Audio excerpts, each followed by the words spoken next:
literally, "Are you powered by sheer stupidity?" was the first line, and it goes on, it went on. Welcome to Drawesome Devs, a video series where I interview game developers about themselves and their projects with a twist. Each question I ask our guests will initially be answered in a Pictionary-style format, where they draw the answer and I try to guess what the drawing means. We'll see how well I do with my interpretations. Let me know if you do better in the comments below. Our first guest is Aaron from Defy Reality Entertainment, who is developing the point-and-click adventure Nia. Fans of games like Myst and Riven will find their home within this beautifully crafted world. Those without the cyan nostalgia goggles on can also find themselves immersed in the world of Nia and maybe even fall in love with the new genre of game.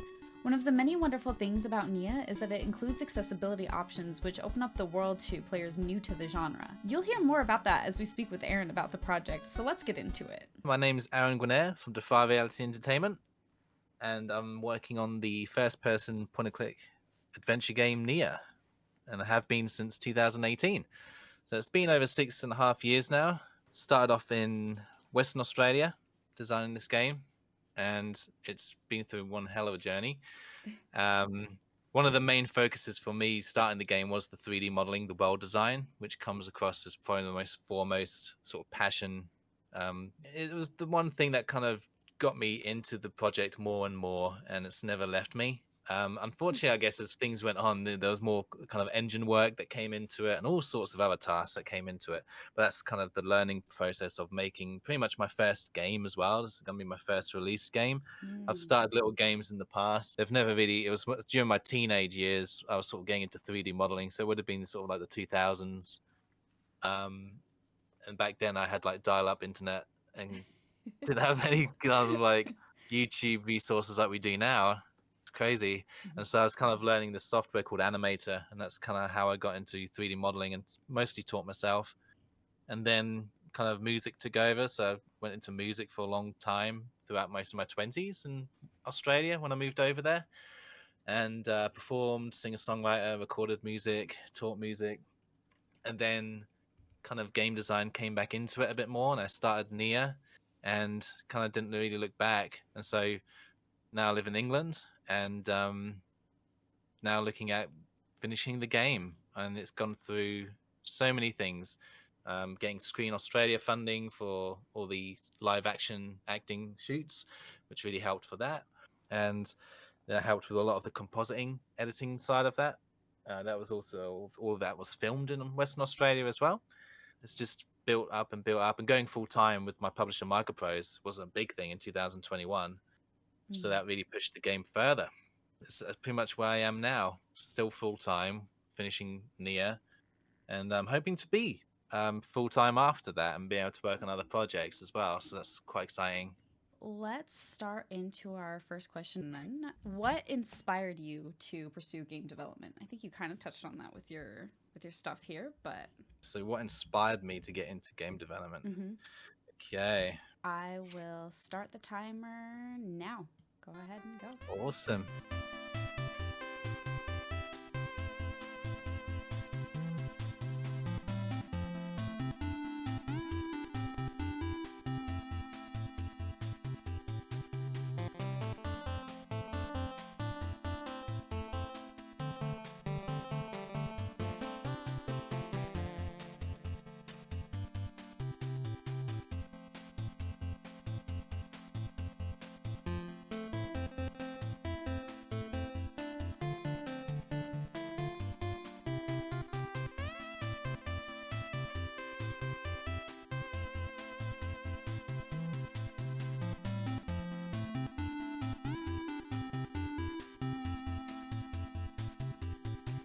Ooh, I think I know exactly what this is actually. I was gonna start commenting on the Maybe. Yeah, it's the first thing that kind of jumped into my mind anyway. Maybe we'll see if I know. You have 10 more seconds. I'm thinking Myst is the answer to this. All right, your time is up. It reminds me of Myst. Riven specifically, actually, because of the dome in Riven. Let me look at this. Playing Mist and Ribbon games. The games, they made the games point and click. Oh, with the slideshow. Yeah. Isn't that what they did with that? Yeah, and then you got the Golden Dome from Riven. So, okay, follow-up question about that then. Do you have any slideshow aspects of your game, or is it designed completely Mm. differently for modern hardware? Yeah, so basically, it was the one thing that really appealed to me as a designer because I'm not really much of a programmer, and that's really weird to say, like being a game designer. So many game designers are all about the code and about writing the script and really getting into it. And I admire anyone who can really do that. But it definitely really wasn't for me when I was a teenager. Like I'm really seeing that there's a wall of code, Mm-hmm. and just looking at that was not very inspiring, and didn't really kind of kick off any creative sort of juices for me. I've always been into writing stories and art, all sorts of art in general, painting, clay modeling, obviously 3D modeling, CGI, Mm-hmm. and I've always been very artistically driven, and so I guess it appealed to me. It was very exciting to think, wow, like um, it would be so cool to just to code things and bring things to life that way. But Mm-hmm. I did try it and it just wasn't sort of gelling. And this is during my teen years. So, like I said before, I kind of got into music and that became a big part of my life. But then getting back into game design, there was a engine called Adventure Maker, I think. It's still it still exists, I believe, but it's no longer supported. It's no longer developed, and it was so disappointing because in 2018, I really wanted to use that software again. It was literally made for Myst likes. It was like made for people who wanted to make Myst like games, and I'd used it in my sort of early 20s, late Mm-hmm. teens, and it was really nice. And it kind of gave me this way of being able to program those kind of games with more of a visual kind of scripting, I suppose. Because even though I don't program, I still have to program to a point with Nia. So that was kind of like my one of my main kind of draws into this kind of point and click slideshow style Mm-hmm. is that you didn't have to program too much and you could portray and deliver your vision through basically pre-rendered images, which was really exciting for me because that's how I got then into like the 3D modeling and then rendering images from that, and it just appealed to me. It was quite charming too. I really like the charm of those games, and yeah, Nia Mm-hmm. does take that slideshow kind of screen to screen style of navigation, Mm-hmm. and yeah, for me, it's very quite a charming part of those old games, and I think that's what appealed to appeals to a lot of the audience and the community behind Nia, Mm-hmm. and also micropros as well, particularly because they definitely kind of like their more retro style kind of games. And you mentioned like modern technology. It Mm-hmm. uses Blender. I use Blender to model everything Oh, and awesome. render everything. So it's using a new software, Mm-hmm. a very current software, and modern hardware to render very detailed images. But yeah, I just love this kind of style, and it's for me, quite charming. Even a bit more than the 360-degree kind of exile, missed exile, Yes, or yeah. Amazon kind of style. Mm-hmm. And I do like that style. It's quite nice, but there's something about this style Mm-hmm. that I guess is maybe a bit more accessible for me. I think What's your for view on me, that yourself? Do you prefer the 360 or the sort of more static screen to screen? I actually prefer the static screen to screen as well. Okay. I think that because of playing those games growing up, that it's a lot easier for me to mentally process what's Yeah, important to be paying attention to and to really like soak up what's in each screen and what's being presented to me. Um, and exactly. I feel like that's harder with even the 360 degree, the exile thing. I find that it can be difficult when I'm playing more modern games that aren't made this way to move through them at the pace that I'm supposed to because there's so much to take in. Then I will like look at Hmm. things that are not important that are just there to fill space in a lot of modern Hmm. games, and I'm like, maybe it's important though. I don't I don't know. Maybe there's a secret to be found here.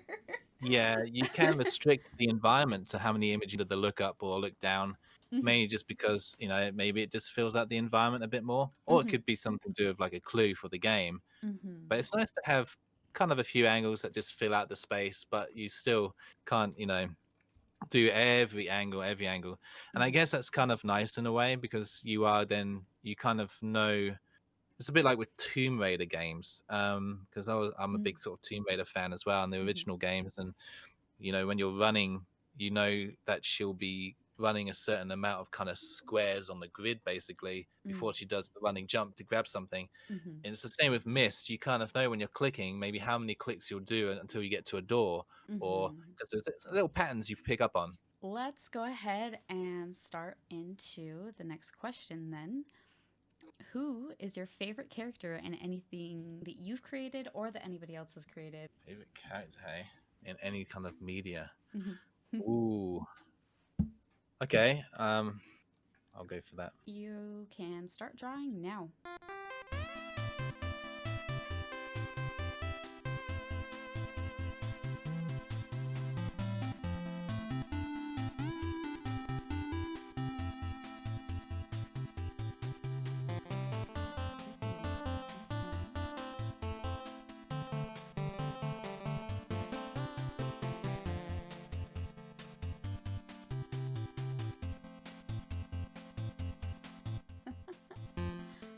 I don't think I know who this is.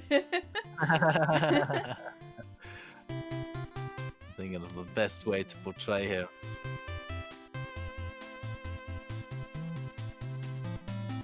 Look like the devil.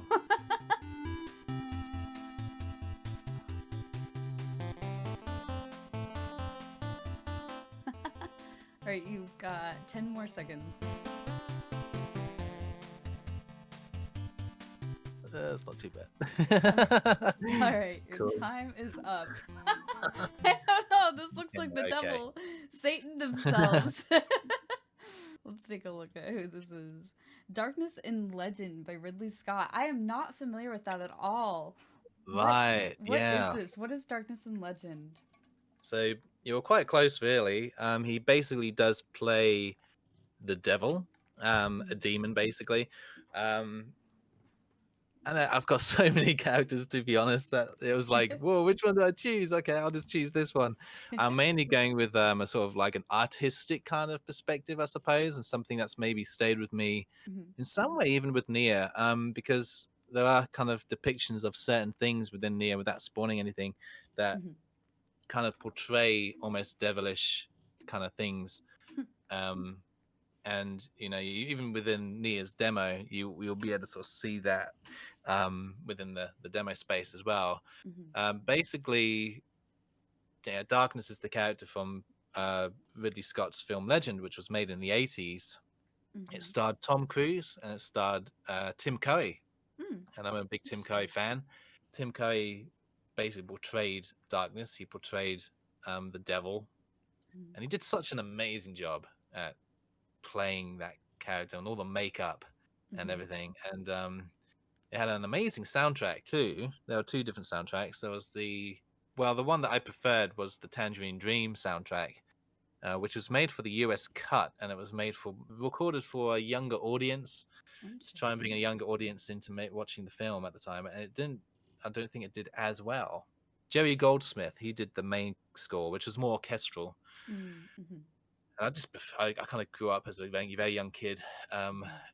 watching this film at some point in my life, and it kind of really did fire off the kind of creative pistons in my head. Mhm. And it was one of the kind of early memories that I have of getting into drawing and getting into Mm. things creatively. And it was fun watching this movie.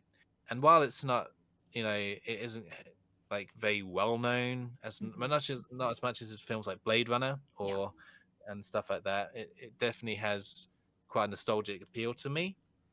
And yeah, I've even made this character in clay before from one of my dad's websites that he had back in the day when I was about 10, and he had all these kind of like fantasy creatures. He was writing this he was creating this kind of like kind of world at the time, and he had this website for it, and this is back a long time ago, and he Mhm. had like this website to put sort of help kind of promote that.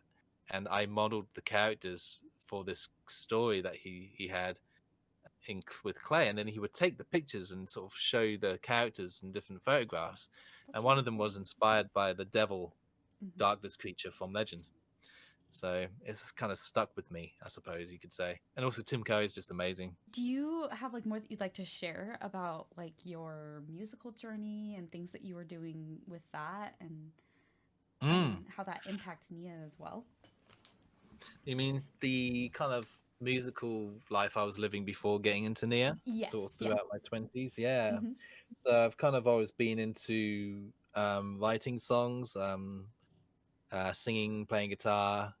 I got into different instruments as well, like drums to a point, bass guitar, keyboards, and synthesizers and stuff like that, even harmonica. So that music's been a big part of my life too. Mhm. And it was during my 20s that I moved to Western Australia. I was about Mhm. 20, about to turn 21. And yeah, that would have been 2012. And then I kind of got into my music in a big way while I was out there, Mhm. performing a lot more, recording music as well. And that definitely, is quite different to what I do now with music for the game, that's for sure. Mhm. But it kind of just yeah, it just carries on in some way, shape, or form. Mhm. And I think that musical side helped present me as a developer too, because I was presenting myself as a musician, whether that be on stage or doing some radio stuff or Mhm. anything like that. So I've always been pretty okay doing kind of like show and tell, showcase kind of things. So that's always been Mhm. part of me. But yeah, that music, the music side, with Neo, it's definitely more, working with instrumental Mhm. um, aspects of creating music. So you just work with keyboards mainly, myself anyway, Mhm. and creating sound from that, which is really fun, especially because for ambient music, such as Mhm. needed for Nia, it's just nice being able to kind of compose music that feels like it's coming at you from the environment. Mhm.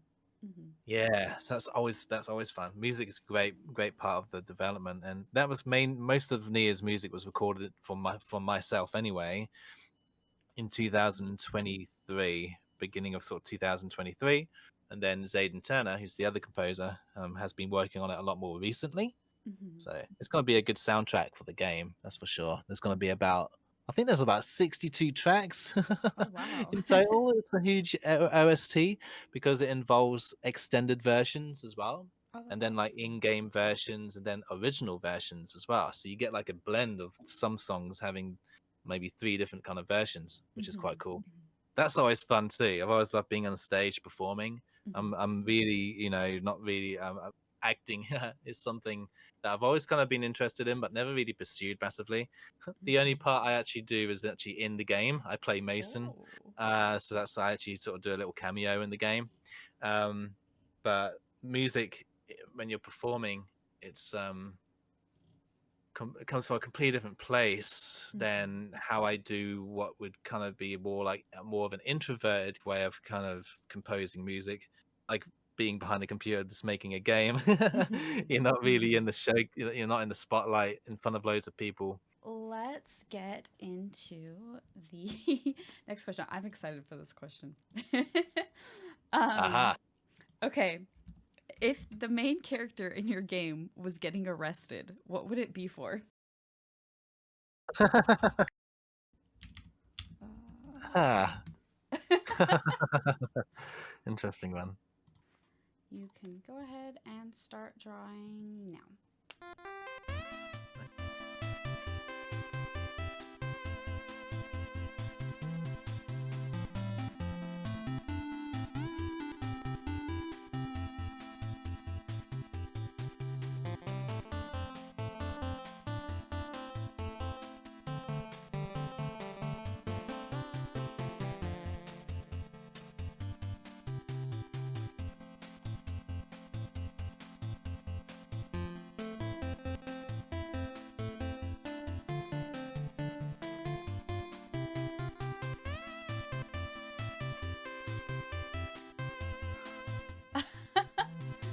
They're arrested for being confused.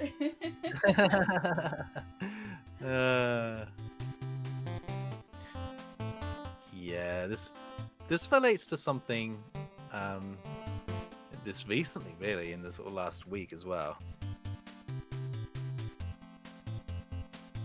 All right, I apologize. I got a little distracted, so your time is actually up. That's fine. I'm glad to Um, leave it there. Perfect. I have no concept. They're arrested for being for I don't know. Calling the player stupid Yeah. quite early on in the start of the game. Oh yeah. It's been taken out. Yeah. This was a thing that happened.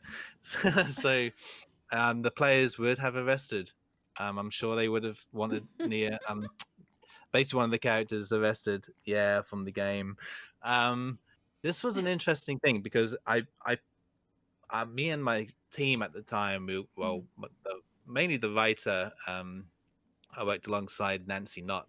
mhm, She did a lot of the took my scripts and then turned them and made them better for the actual filming and the voiceover. mhm, So she played a big part in kind of bringing everything together there. And one of the things that was really kind of missing was just making sure that the player didn't go the wrong way mhm, quite at the beginning, quite early on in the beginning of the game.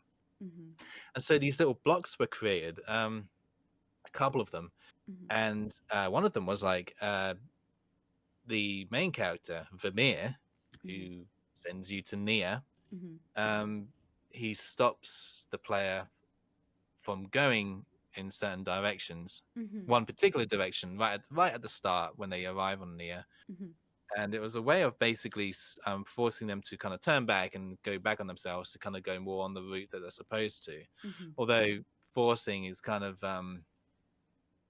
they could go down that route anyway after they would be kind of contacted by Vermeer saying literally, "Are you powered by sheer stupidity?" was the first line, and it went on, and the feedback from that recently from the demo wasn't good. It was a mixed bag, and it's one of those things where some people were just like offended by it, and then other people were saying that needs to be on a t-shirt. You need to get a t-shirt made with, are you powered by sheer stupidity with like Vermeer's face on or something? And that would have been cool too. So it was an interesting kind of thing to come against because I didn't really think about it too much myself, Yeah. but I could see the effect of it and the fact that Nia is definitely about exploration and that Mhm, kind of hindered the exploration to a point. And also the fact that it didn't really need to be in there anymore, considering how things had developed with a certain puzzle you come across in sort of this mhm, area. mhm, And that was something I kind of considered, took on the feedback, and made the decision to take that out. I think it's actually available, by the way, on some of the demo playthroughs that you can find on YouTube of Really? Nia. Some of the streams as well, Mhm, because there's different builds that were played at different times, and I updated the mhm. build for Next Fest with that out. But some people Aw. had started playing it already before the Next Fest. They had that in their little playthrough, and it's interesting seeing the reactions. I appreciate that. I'm in the camp of I think that would be great on a t-shirt, especially for this type of game. It's like a puzzle game, and I think we all feel a little bit stupid when we're going through some of those Yeah, puzzles. I know I have. Ugh. It's funny because I'm making a Myst style kind of obviously Mhm, game, mhm, and I've played these games, and I get sometimes just anxious thinking, "Oh my god, I've got to solve this, I got to solve that," mhm. and now I'm on the other side. I'm like, "Haha, I get to make people feel that way." It's just some weird thing, but yeah, I was always a bit more partial to kind of looking up some playthrough, walkthrough kind of Mhm, things, guides when I was younger. I think mainly these kind of games I wanted to experience them as puzzle games, but really I wanted to experience them from like an artistic perspective. So I kind mhm, of just wanted to kind of see everything and experience everything without too many of the kind of puzzle elements. But I know you have to have puzzle elements for a mhm, story-rich kind of environment, world-building game like this. mhm, Um, I think it was Robin Miller from Cyan mhm, originally. He might have said, I'm quoting this possibly, I think from Robin. I think it's Robin. mhm, He said that it's like you're creating this world, but to slow down the play, you have to add the puzzles in. But foremost, it's about the world. And I think for me, it was literally about building a world in 3D and having someone explore it. But then you have the puzzles puzzle elements to basically stop the player in their tracks a little bit. This was, I guess, one of those things, but it didn't go down very well. That's too bad. I mean, I guess I kind of bad, yeah. understand why people would be upset about it, but I find it endearing and funny. Yeah. I'm actually thinking it might be an Easter egg, to be honest. Yeah, because the main thing is the exploration, and that's the main core of the game. And to be able to take that away it doesn't sit well with me, even if it's like just a few people. I think it's the main thing about Neo is to be able to quite freely explore, and that's become something stronger after the feedback from the demo. It's been very valuable. Kind of going back to more of my original vision before implementing certain other things. I'm kind of taking a few steps back again, which is kind of interesting. Yeah. So what is the biggest thing that has changed about Nia from the start of development until now as you're starting to near completion? Oh, that's a good one. What's the thing that's changed the most in development, right? Yeah. Beginning to now. Okay. I've got one aspect. All right, perfect. Go ahead and start drawing now.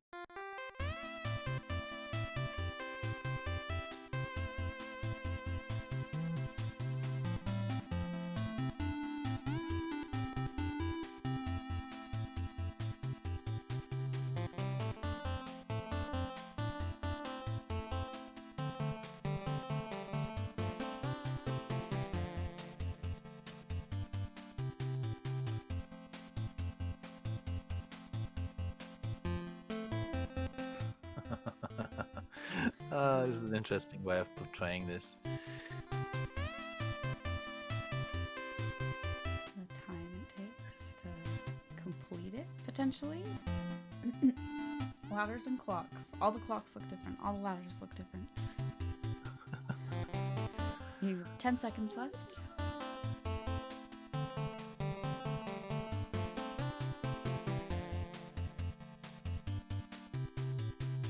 All right, your time is up. That'll be fine. All right, perfect. Let's figure out. I don't know, the ladders and the clocks, they look different. Journey mode. Way of looking.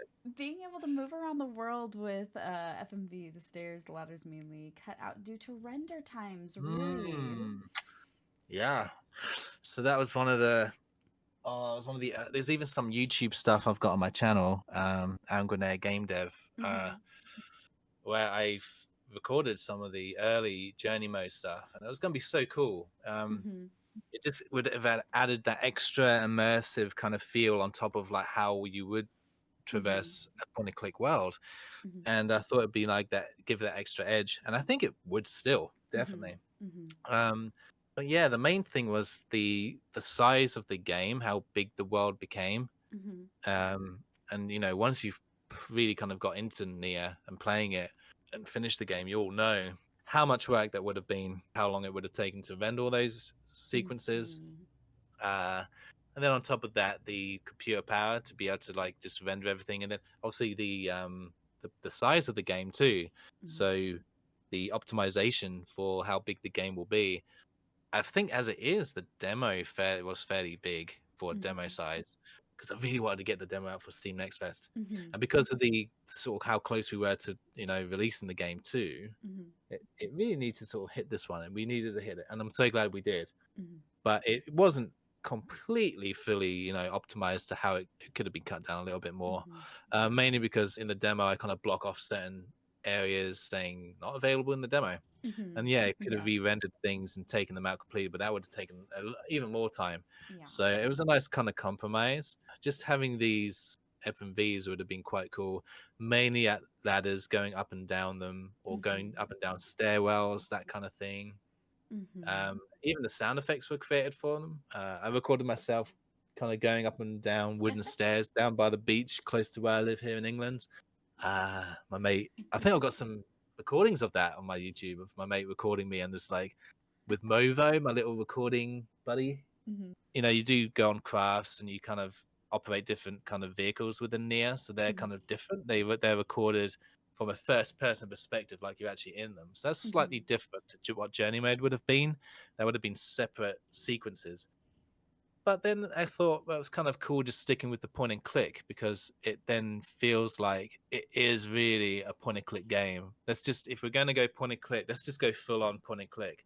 So it Mhm. kind of benefited the project in a way as well. That Mhm. was one of the thing, many things, big changes that were made. Interesting. So it sounds like from your description of everything that it was intended to kind of be like realist, maybe something like that. It was more inspiration from games like Schism, Mm. the longest, I believe it's called like the Mysterious Journey, Schism, Mysterious Journey, I think it's called. They were, I think they made two of those games, but mainly the first one. Mhm. And there was another game called Dragon Lord 2, which was Mm. quite a big inspiration. Very kind of obscure game. Yeah, I haven't heard of it. Yeah, exactly. Yeah, not many people have. It came out in 1996, and I remember playing that game when I was quite young with my dad and my brother, and I was very enthralled by it. Mhm. And as flawed as the game actually is, it's quite beautiful and very nostalgic to me. And it used like pre-rendered graphics, but you click and it would move forward. You Mhm. turn around, it'll be an animation of you moving left and right. And the game came out on 5 CDs, like Riven did, or was it Yeah. even six? It could have been 6 CDs. It was insane because even now I think to myself the amount of animations they would have had to have rendered and then Mhm. put onto those CDs for the game to play. Same. I feel like there's some other things like that in some of the more modern Cyan games as well. I'm trying to remember if it was like Firmament, where you have the option to toggle whether it's animated going up and down stairs and that kind of thing. Interesting. I don't know Yeah, if because you've I've played played it. some of Firmament. I have played some of the game, but Hmm. I haven't finished it. Again, making games, you're kind of like, Yeah. oh, half an hour. Oh, I feel bad doing this. Yeah, when you've got so much work to do, it's crazy. You do have to take those breaks, though. You do have to Yeah. take those breaks, and you do feel better for it. And also, analyzing games is so important too. So I definitely suggest any game developers listening, definitely play games if you can as well, because that would, teach you a lot. Actually, mainly what I do is kind of have the games on Let's Plays just in the background on my iPad while I'm making Mm. games. So I Hmm. kind of do both at the same time. Yeah. That makes sense. It's a good way to balance it so you can continue to work and not feel like you're wasting precious Yeah, time, but still exactly. get some Yeah. And research it in. gives exactly it gets the motivation going as well. I've always been like that. So any creative Mm. project, like if I'm writing, I'll usually read before I write Mm. because that kind of gets me in the zone. And the same with kind of like, I guess, game design, Mhm. just like listening to podcasts and all sorts of things, or just interviews with game developers or game studios, how they made things, even movies, how movies were made, Mm. all the way through to like let's plays of games. Mhm.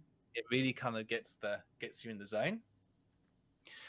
That's how my brain works, anyway. So, what has been the hardest part of your game development journey?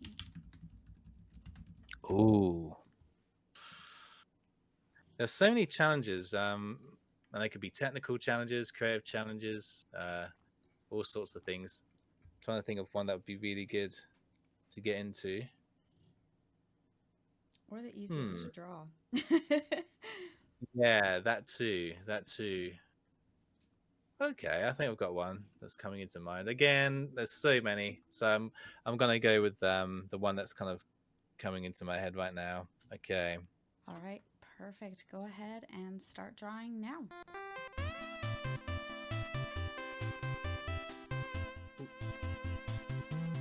that line was supposed to be straight, but that's cool. Life Nice. does not want to be straight.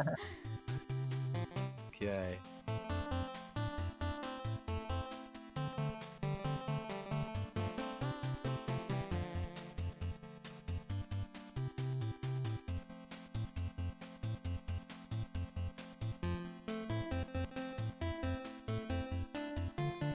You had to add the dimples. Dimples are important.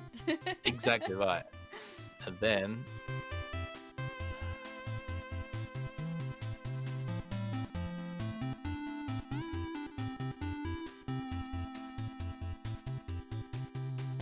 Oh, you've got 10 more seconds.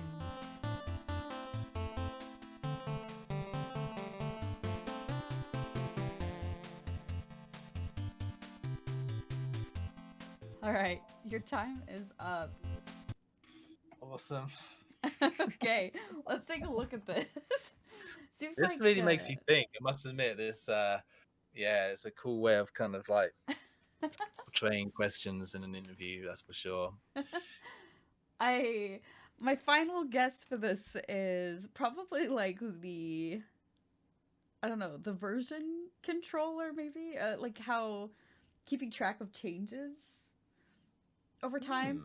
That's my guess with things. It looks like the first one's like Interesting. easy, That's and a cool then point. I'll touch upon that too in the answer. Although it's nothing to do with this, but that's a cool thing to get into a little bit. Definitely. all right, let's take a look at what this actually is. Going from an engine you were quite familiar with, you mentioned this earlier, to another one Hmm. very early on in development. You went with Visionaire Studio 5. I Yeah, don't know. VS5. I don't know Yeah, anything about VS5. What? It's not one of the common ones like your Unity, it really isn't. Unreal that No. everybody uses. Like Godot, Yeah. Unity, Unreal. Is it Game Maker? I think is the other one. Yeah, there's Yeah. so many different kind of engines out there, and it's you see a lot of devlogs from different game developers, and they'll Mhm. be talking about what game engine should you use, and I'm like in my head, well, Visionaire's not going to be in that list, is it? Because it's just so niche as well. But Mhm. I think it's such a cool tool as well. It's a really great constructive tool to create point and click adventure games with. Mhm. It's actually mainly used for, so I'll go back to the whole shift, how things Mhm. went, but it's mainly used for kind of the Broken Sword, Oh. Monkey Island kind of Mhm. style games. It's really good for those kind of games. You would create an environment very differently and how the character moves around. Mhm. But the Yeah. way I've done Nia is using the same engine, but using it from a first person perspective to create basically visuals as static images that you Mhm. click to move forward. So it's fantastic. It's using the same kind of method that the old engine I used to use. I believe it was called Adventure Maker. It still exists out there somewhere. And also Animator as well, the old software I used to use, if anyone who wants to look it up. It was basically, used for anyone who wanted to make very Myst style games, Mhm.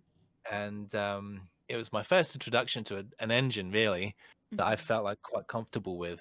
Adventure Maker was such a cool way of getting introduced to how a slideshow Myst style game could work. Mhm. Um, it used very little programming, but also used principles that would make things happen. And it just kind of blew my mind when I kind of realized, wait, everything's like switches, on and off switches. Mhm. When you're creating a game like Nia, Mhm. or when you look at Myst or you look at Riven, when you really dissect it, it's really just to do with states. You're Mhm. changing states from on and off. You're Mhm. changing the switches from on and off within the game, within the build, Mhm. but they're represented as switches or levers or pictures or books or something you pick up, or Mhm. and in Nia's case it's like inventory items too. Mhm. But literally just using true or false conditions, you Yeah. can get away with a lot. And that kind of just made me think, wow, that's just amazing. Like, you could do things in one room that will create these things to go true or false, and that will affect the other place over here. Mhm. They'll then open the door. We'll keep that door open if you want to have the open door state image. You know, Mhm. Mhm. all these things go forward. That's now true, so they can go forward. And if they turn around, it has to be false. And it just clicked, and that was Adventure Maker that really introduced me to that. I actually created a little demo called the game was called and actually influenced Nia. It was made in 2011, and it was a little demo of a very small level that never became a full game because I Mhm. sort of moved into going to Australia after that, and Mhm. music took over a bit more. Mhm. It was called Portal's Journey to the Pearl Islands, and it Hmm. basically inspired Nia. Mhm. The background story, the elements, the Mhm. lore that I created for that, and it was it was quite a nice little playable demo that doesn't seem to run very well now. Like, you play the animations, there were Mhm. AVI files, Ooh. and they don't play now, and it just like comes up with file not found when you try and play the animation and Oh everything. So that no. sucks. So you can still walk around the environment and solve little puzzles, Mhm. to get to the end. But that was my first kind of feeling of, wow, I can actually do this. This actually works. Mhm. And that gave me the confidence to then jump into Nia in 2018 to get back into game development.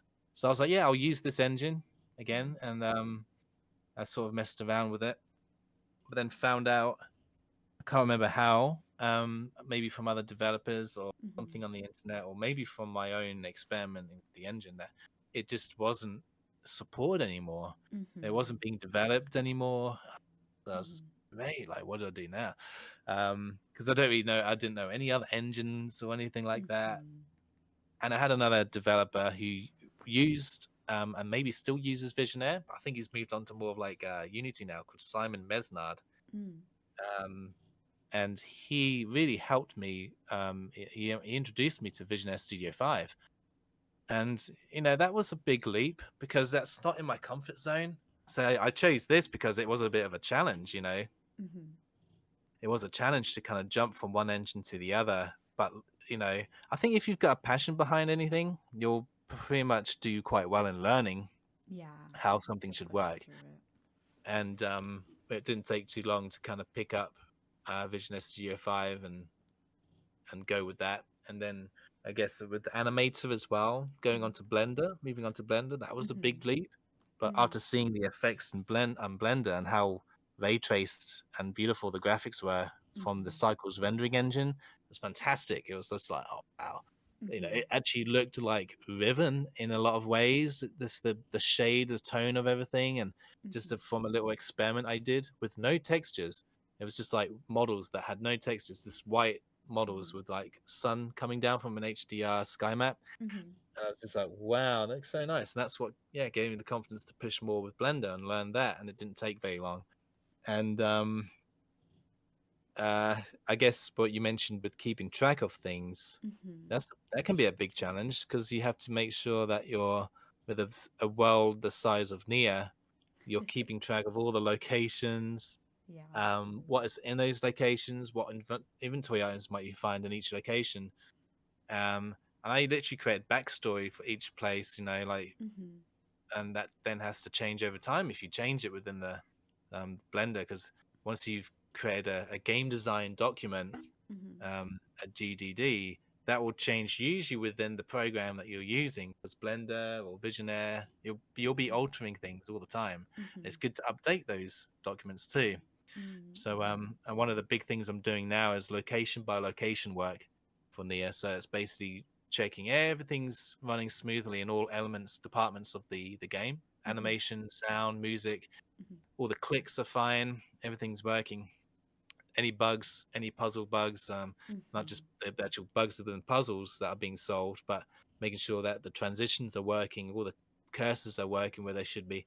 And Mhm. so that in itself is a big kind of task to keep on board with, to keep a track of what needs to be done within each location.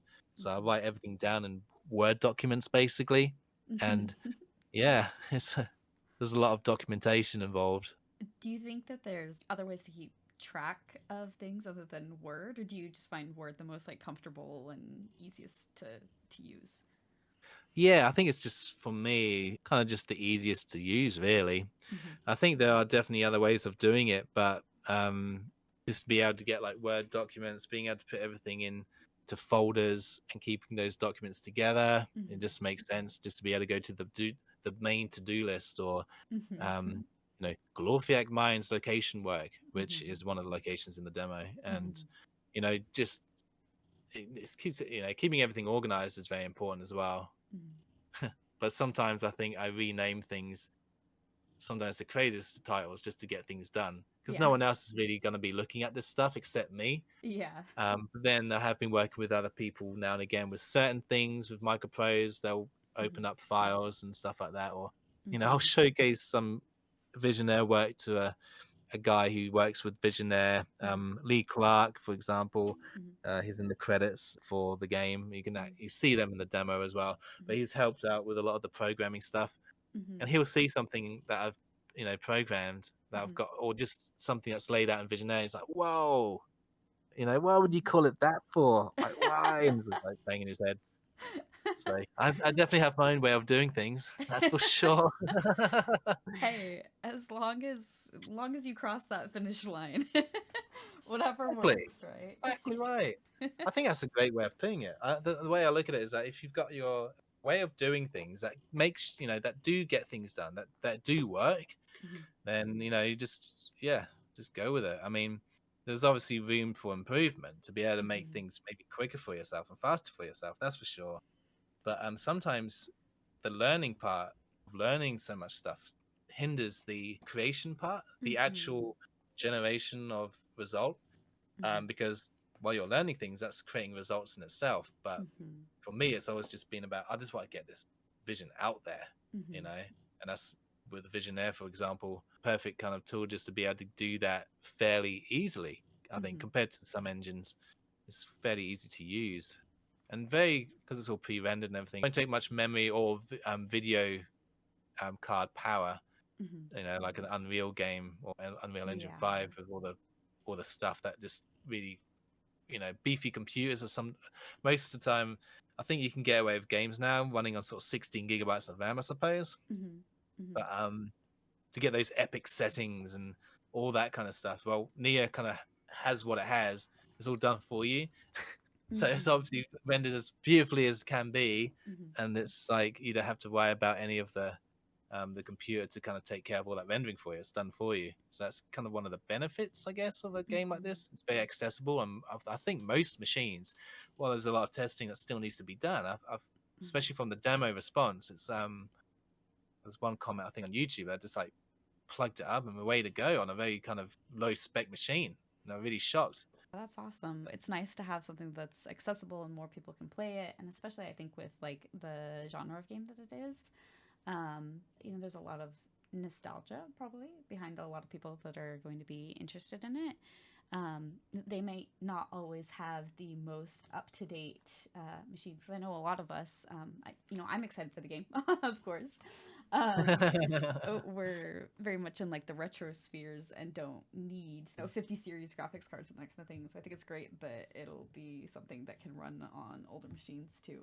And I think another thing, just to add on to that, with the how what the response I've got from the demos is obviously people have been playing on Steam Deck, which is really cool. Mm. I don't actually have a Steam Deck. Mhm. I would love to get one. That's one of my plans this year is to get one of those and Switch as well. Mhm. But we are looking at hopefully getting Neo onto Switch and Mhm. some other consoles too Ooh. down the track, which would be amazing. Mhm. But the Steam Deck seems to be going well. But the Mac users, you know, people who love Mm. using Mhm. Mac, they really want to play Neo, Mhm. and I think it's called Crossover. Mhm. It's like a program that basically takes anything I think running on a Windows system, and you can then play it on the Mac. And so Interesting. there's a lot of people commenting about this Crossover program. Mhm. I'm like, wow, that's great. That's so cool. So Mhm. people are actually able to play it on the Mac.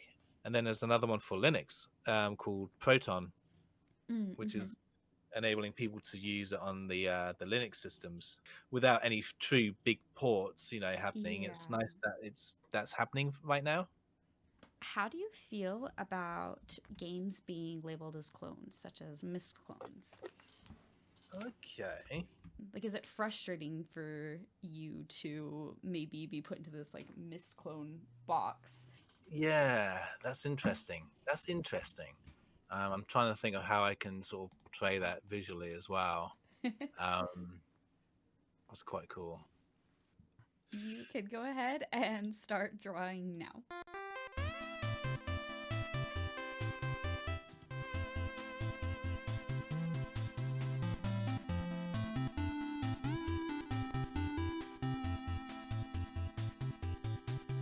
Looks like a UFO. That's awesome.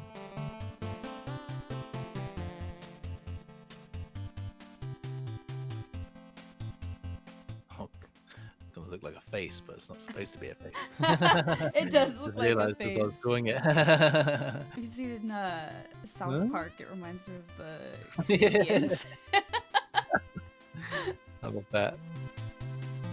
All right, you've got 10 more seconds. I can't not see the face now. That's definitely the face there. Yeah. All right, your time is up. Awesome. Okay.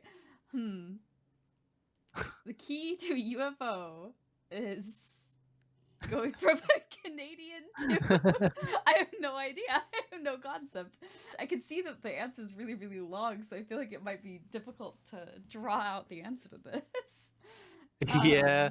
See how you go with it. That's kind of cool. I like your perception of it. Interpretation of it. Go with that. All right, let's take a look at this. Making it feel like Nia by adding certain features such as inventory, which Mist didn't have, action highlights to reduce pixel hunting, makes sense, and Traveler's Guide for inbuilt observations made throughout gameplay. So so here's my question about that then. Were those choices made just quality of life, or were they intentionally made to separate them from other games in the genre? So the inventory was always something I wanted to have, like from the beginning. I think I thought it'd be nice to have items in the game and interact with those and use them. And I think that draws from my broken sword kind of inspirations there, you know. And even games like Might and Magic, where you're looting things or you're picking up things, picking up armor for your characters and stuff. So yeah, the other's more of a definite early choice that wasn't really so much, this is just, it was something I just realized, wow, okay, Mist doesn't have an inventory. It never really did need one. Yeah. And so that would kind of make the gameplay quite different as well, which makes it more like Nier in a way, you know? And then you've got things like action highlights, which came out more like an extra feature that was kind of made a bit later on in development. That's for sure. From sort of some QA that was happening with micropros and suggestions, and just things that were blended into the environment. So you've got things like in Riven, particularly Riven, where buttons and stuff, they're kind of really blended into the world. Yeah. Right. So you've got the various different curses that show up within Nier as well, which I guess can look a bit like, whoa, look how many curses there are. But I think that again makes it feel like, like a Nier game. It feels this is different. We're not just using. I had one comment saying, I wish I had a hand cursor. I'm thinking it's not Mist. You didn't want it to be like Mist, Riven. And I get that. But yeah, so Necronomicon had these really nice curses that you could use within the game, and they would look kind of sort of similar to the Nier ones. But that was an artistic choice, just because I kind of preferred that. I wasn't gonna use the hand cursor. Yeah. I couldn't do that. That would be too much. That's like using linking books and in the game. It's like way too,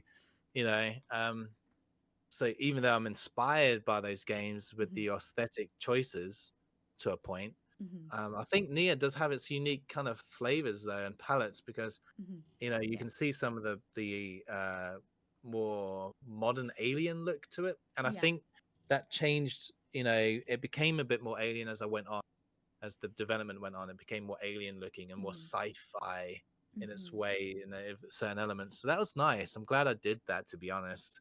And it's not for everyone, I guess, who are kind of looking for more of a Riven experience. But at the same time, it makes Nier a lot more original. But just to add the extra little element, I thought the action highlights was kind of a nice little feature that, talking with my producer at Microprose, I think he kind of inspired me to sort of do that kind of go down that route. And it's kind of like it's something that, isn't always on the screen, but if you press the space bar, a little glowy thing just flashes here and there and it stops. You press it again and you can literally just keep pressing it and it just keeps glowing. It's quite funny. But yeah, it's you can do that in any sort of scene, anything, and implementing that it's one of the location by location checks I have to do now, because the more you add, the more work you put on yourself. But I think to appeal to as much of an audience, you really do have to think about these other elements. And I think that's why it's done really nicely in the Steam Next Fest, because while it's point and click, and that's rarely done these days, it has these kind of nice accessibility features like colorblind mode.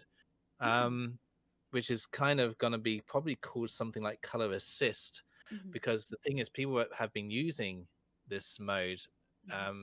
even if they're not colorblind, Mm-hmm. and they will use it just to sort of make sure that the colors are showing up. Mm-hmm. Because again, the realism of things wear.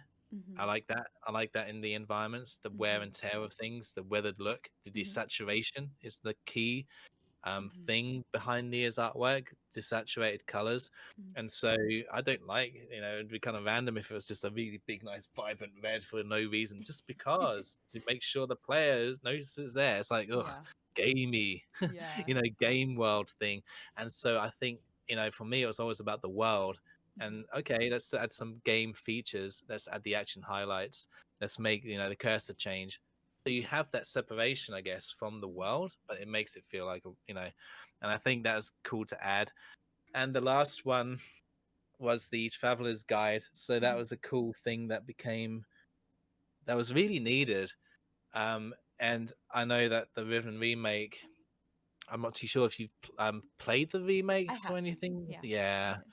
I did. Um, you've got your notes that you can create or pictures that you can take. Mm-hmm. I think it was in Revelate, Mist 4 as well, where you could It take was nice. photos, and that was really cool. Yeah, the Traveler's Guide is basically more of an observation system Yeah. rather than like taking your own pictures, or you can Mm-hmm. still write your own notes. And even in the Traveler's Guide information at the Mm-hmm. beginning, it says, as a player, you write your own notes down, Mm-hmm. but hey, come in and look at the Traveler's Guide just to see what you've come across, because that's basically what it is. It's like pre-rendered notes that are Mm-hmm. kind of just like everything that is important for completing the game. Mm-hmm.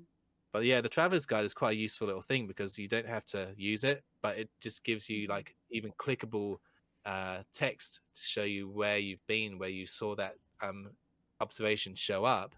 It kind of hints towards where you can go, Mm-hmm. and then it even shows you an image. So that's kind of cool. I think it's one of the really kind of cool things actually that makes it feel like Nia. So going back to the original thing of a clone, I think while it's kind of like it might be perceived as a missed clone, Mm-hmm. I think when you jump in, it will feel different. It won't feel like Mr. Riven. I think having these features will make it feel more like Nia, Mm-hmm. and or just a combination of different influences from other games, Mm-hmm. making it feel a bit more modern. Maybe Yeah. it is inspired by Myst, Mm-hmm. but I think it will stand by itself as well. It sounds like Nia is its own thing enough that it's not required to have loved Mist and Riven to be able to appreciate it. It seems like Nia is like its own world that you've built up that Yeah, doesn't rely on that nostalgia. yeah, very true. It is mainly kind of the world building elements, I suppose, that sort of harken back to like say Riven, for example. Mm-hmm. But then it's on top of that, it's got its own lore, which is Mm-hmm. really dense. I was actually talking to micro players about that today, just the fact that it is so there is so much density to it Mm-hmm. that it kind of does I guess it's inspired by kind of like Dune, Lord of the Rings, Mm-hmm. all these fantasy places and fantasy names, and then the terminology and what they really mean. And I love that stuff. I've always been into that stuff, and it's just a natural flow for me to go down that route. And I understand actually that it can be quite a sort of maybe a bit of an overwhelming thing where you're kind of bombarded with all this information, which has been a good element, one of the core elements of feedback, and how to maybe just at the beginning of the game, at the beginning of Nia, kind of smooth things out, show rather than tell. And so that's going to be one of the things that I think is just going to really strengthen the game, to be honest, after this demo. I'm looking forward to adding those sort of changes to things. But while, not getting rid of that vision at all, if anything, it sort of strengthens it. So that's really cool. How has your perception of games like Mist and Riven changed, and other games that you're inspired by as you've developed your own game? Ah, interesting. Go ahead and start your drawing now.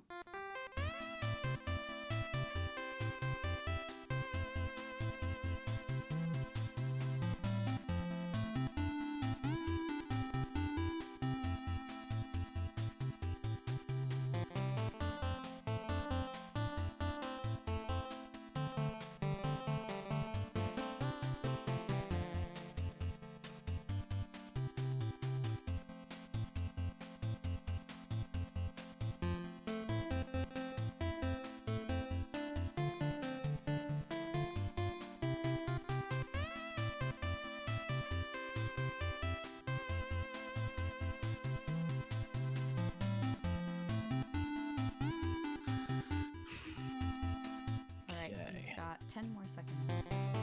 No worries.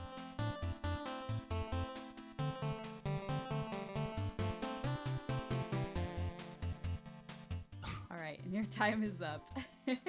Cool.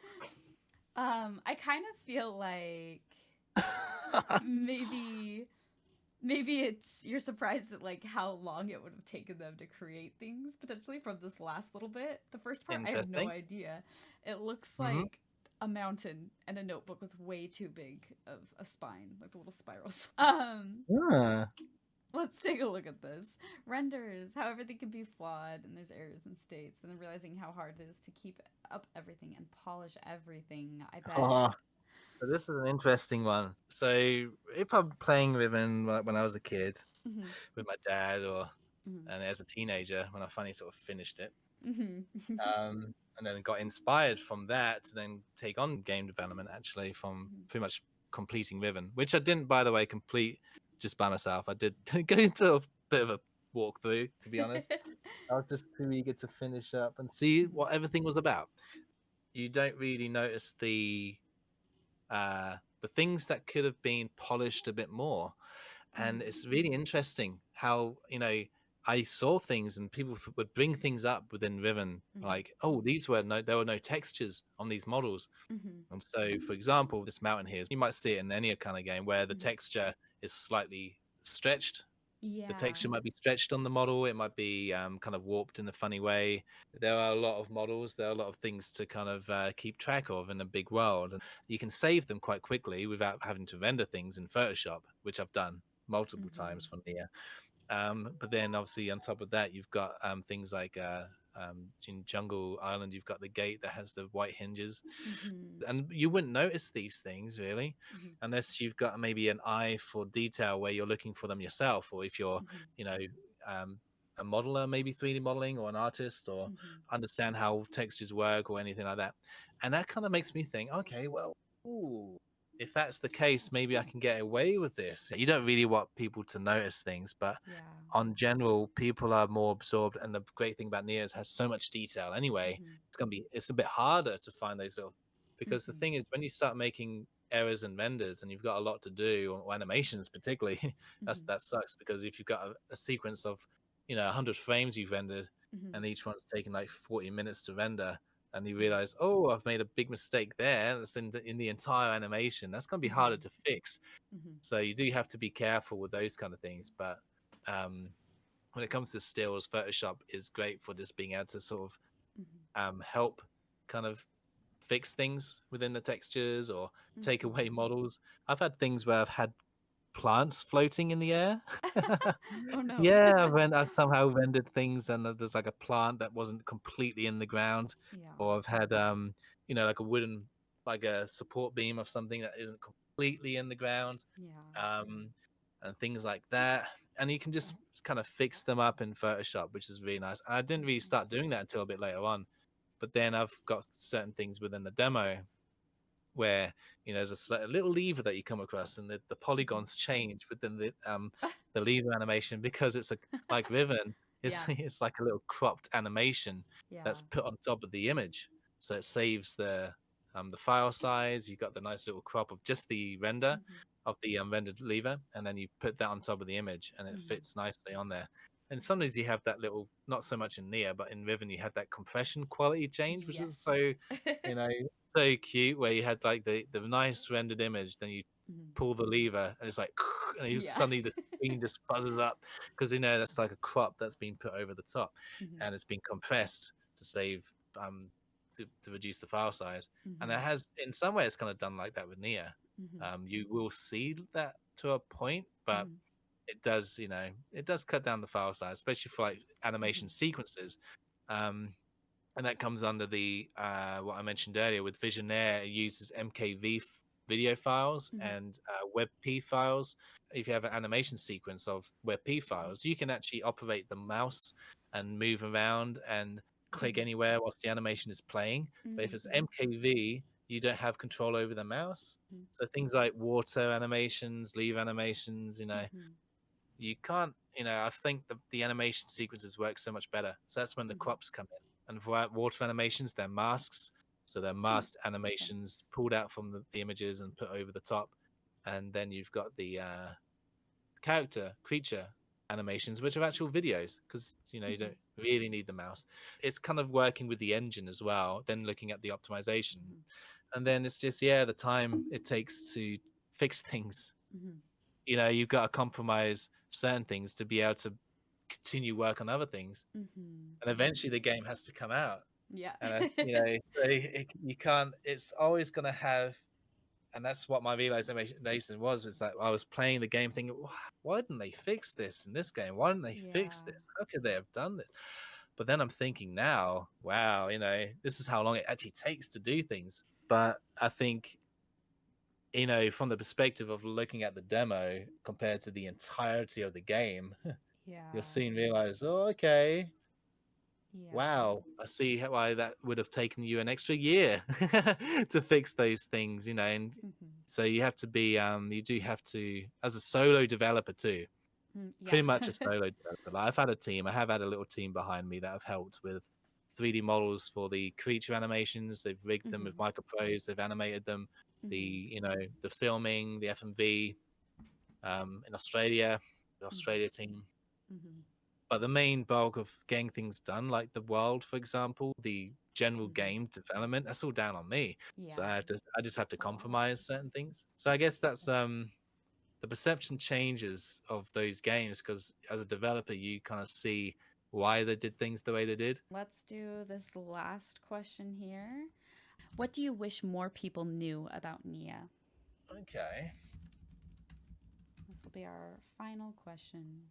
You are free to start your drawing now.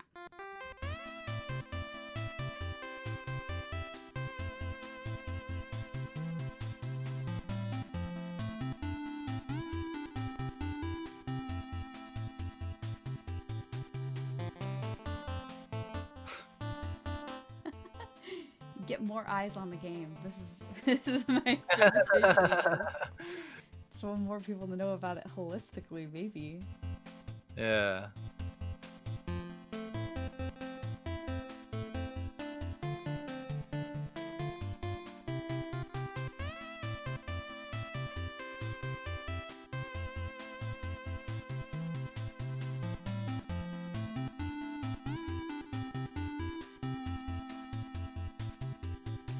All right, you've got 10 more seconds.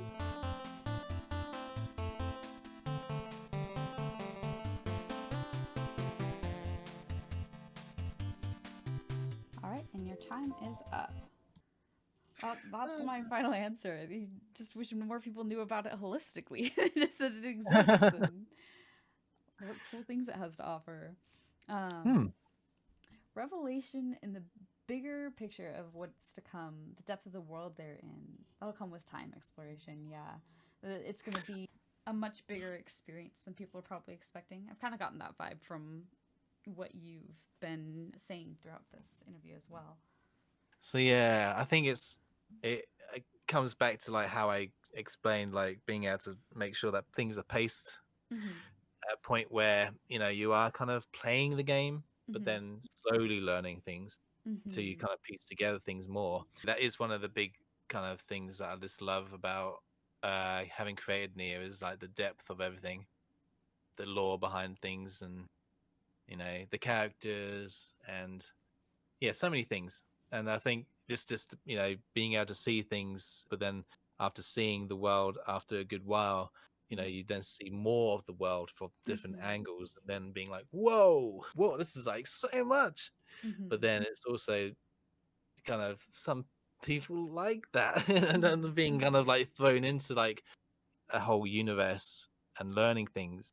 Thank you so much for taking your time to talk with me today. Now, thanks for having me, and it's been really cool. This is definitely different to anything I've done. To wishlist Nia, you can find a link to the Steam page in the video description below, as well as in a pinned comment. You can also support Aaron and Defy Reality Entertainment by following him on Twitter or his YouTube channel, where you can find devlogs about his project. And, of course, don't forget to give us a follow here for more developer interviews and indie game content. Until then, keep it colorful.